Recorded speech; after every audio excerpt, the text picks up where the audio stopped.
ఏ కొడితే పళ్ళు రాలితే చెప్తున్నా. ఏమనుకుంటున్నావు? చెల్లే కదా నీ దగ్గరకు వచ్చింది. డౌట్స్ అడిగితే చిరాకు పడుతున్నావు ఎందుకు? అదే వేరే వాళ్ళ ఇంటికి వచ్చి డౌట్స్ అడిగితే పల్లికి ఇచ్చుకుంటా వాళ్ళకి డీటెయిల్డ్ గా ఎక్స్ప్లెయిన్ చేస్తావు. అదే చెల్లి అడిగితే చిరాకు పడుతున్నావు ఎందుకు? నీ రూమ్ లోకి రాగానే ఇంకా అమ్మా చెల్లె రూమ్ లోకి వచ్చింది అని ఎందుకు అరుస్తావు? ఎందుకు నాకు అర్థమే కాదు. ఏమన్నా పరాయిదా? మీ చెల్లే కదా, నువ్వే కదా దాన్ని చూసుకోవాల్సింది. దానికి మంచి చెడు అన్ని నువ్వే కదా నేర్పించాల్సింది. ఆ ఇంకా అది పంది కుక్క అని అన్ని తిడుతుంది అని వచ్చి నాకు కంప్లైంట్ చేస్తావు. అవును కదా? ఎవరి దగ్గర నేర్చుకుంది అవన్నీ? నీ దగ్గరే కదా.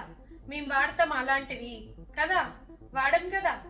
మీరే కదా ఇద్దరు కలిసి కొట్టుకుంటారు, మళ్ళీ వచ్చి కంప్లైంట్ చేస్తావు. ఏదైనా పెద్దదానివి నువ్వే చూసుకోవాలి, సరేనా? ఇప్పుడు అది వస్తుంది, దానికి నేర్పించు, ఓకేనా? ఏంది మళ్ళీ నీ ఫోన్ పట్టుకుంటే అరుస్తూ ఉండవు, దాని ఫోన్ ఇయ్యవు ఎందుకు? ఫోన్ లో ఏముంది? ఎప్పుడు చూసినా ఆ ఫోనే పట్టుకుంటావు.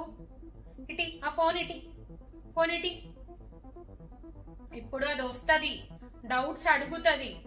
నీకు వస్తే చెప్పు, రాదనుకో నేర్చుకొని మరీ చెప్పు, సరేనా?